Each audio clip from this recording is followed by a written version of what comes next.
কার যে মৃত্যু কখন আসে কেউ জানে না। সেই ছোট্টবেলা থেকে যেই গায়কটার গান আমরা শুনে আসতেছি জবিরদা, সেই গায়কটা নাকি মারা গেছে, কালকে পরলোক গমন করেছে। এই কথাটা শুনে তো আমাকে খুবই খারাপ লাগলো।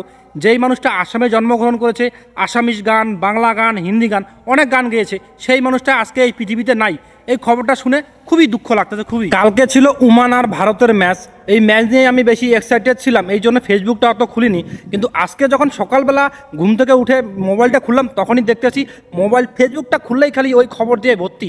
এই সত্যি খবরটা শুনে খুবই খারাপ লেগেছে। দেখো ভাই, আমরা হচ্ছে কামলা মানুষ, কাজ ছাড়া আমাদের ভাত নেই। ওই সবসময় ফেসবুক আর ইনস্টাগ্রামে যে পড়ে থাকবো অতটা আমাদের হাতে সময় নেই। কাজ করতে করতে জীবন এদিকে বেড়ে যায়। যাই হোক, আজকে যখন কাজকর্ম শেষ করে আসলাম, ওই সকালবেলায় একটা সবজি রান্না করে গেছি, টমেটো আলু পেঁয়াজ দিয়ে নসপস করে ডিমা দিয়ে একটা রান্না করে গেছি।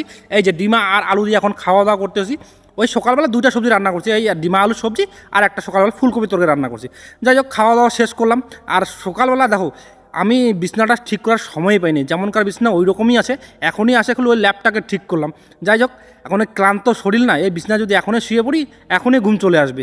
একটু রেস্ট করি, খাটনি তো প্রচুর হয়েছে।